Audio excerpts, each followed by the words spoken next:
Usually when we think of a mountain retreat, it's a peaceful getaway. You pack a bag, hit the trail, escape the noise. Right, it's safe, elevated away from the chaos. Exactly. But imagine you're not hiking for pleasure. Imagine you're scrambling up that rock face because something in the dark is actively hunting you. Yeah, the mountain isn't a vacation at that point. It's a desperate last resort. Right. Welcome to the deep dive. Today we are looking at this ancient survival guide for when the world is basically collapsing around you.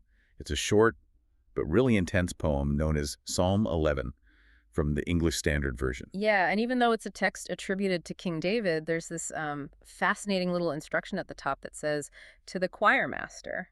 Oh, really? Yeah, so that tells us this wasn't just like a private diary entry. It was meant to be sung publicly by an entire community facing a shared intense crisis. Okay, let's unpack this because the text drops us right into immediate panic.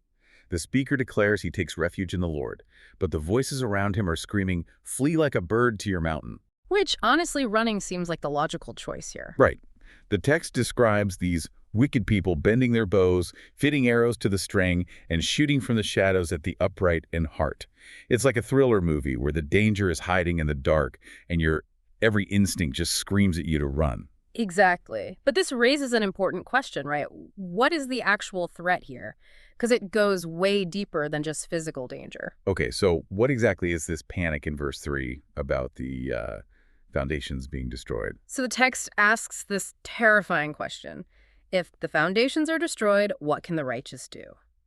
And there is a really crucial footnote for that line with an alternate translation. Oh, what does it say? It says, what has the righteous done? Wait, what has the righteous done? That completely changes the vibe. Right. The real dread here isn't just catching an arrow in the dark. It's the dread of nihilism.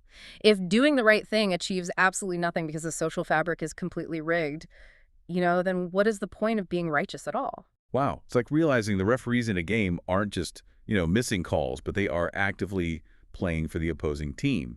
When the very system meant to protect you collapses, running away feels like the only sane option. Yeah, exactly. That systemic collapse. Here's where it gets really interesting, though. The poem doesn't just offer empty comfort. It physically forces a change in your perspective. Yeah, what's fascinating here is the spatial mechanism of the poetry. Notice how the poet guides the reader's eyes. You start out looking horizontally. Like staring into the dark shadows at the archers. Exactly, staring horizontally, totally consumed by the panic around you. But then the text abruptly forces you to look vertically. It shifts straight up to the heavens. Declaring that the Lord is in his holy temple, his throne is in heaven. The contrast is massive. It really is. Changing where you look changes how you process the panic. Right, because down here, it's frantic running and flying arrows. Up there, it's total calm surveillance. The text says, his eyes see and his eyelids test the children of man. Yeah, the earthly horizontal perspective says, run, you're a target. But the heavenly vertical perspective says, wait, you are being observed by a righteous judge. The text notes that his soul actively hates the wicked and the one who loves violence. It's a shift from panic to cosmic order. Exactly. I see that, but wait. You call it cosmic order, yet the very next lines say the Lord will rain coals, fire, sulfur, and a scorching wind on the wicked as the portion of their cup. To me, raining fire sounds just as chaotic as arrows flying in the dark. How is that order? I mean, yeah, it sounds incredibly violent. But structurally, it's the ultimate assertion of justice. How so? Well, the arrows in the dark represent arbitrary, hidden violence against innocent people. The raining fire is the absolute, unavoidable dismantling of that corruption. Oh, I get it. It's the ultimate assurance that the collapse of society's foundations isn't the end of the story. The universe isn't fundamentally rigged. Precisely. The ultimate authority will definitively deal with the corrupt archers. So what does this all mean? We have this intense apocalyptic destruction for the wicked, but the outcome for the upright is surprisingly quiet. Yeah, it really is. They don't get castles or gold. The text says they should get to behold his face. Right, and if we connect this to the bigger picture, it beautifully resolves the tension we started with. The panicked crowd said, run to the mountain. But the speaker chose to take refuge in the Lord. Exactly. Taking refuge works because, as the text concludes, the Lord loves righteous deeds.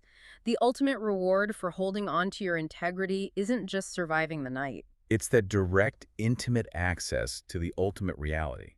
So for you listening, think about the journey this text just took us on. It completely challenges how we instinctively react to an existential crisis. It really does. We started by looking horizontally at a terrifying, rigged system where fleeing seemed like the only option. Right.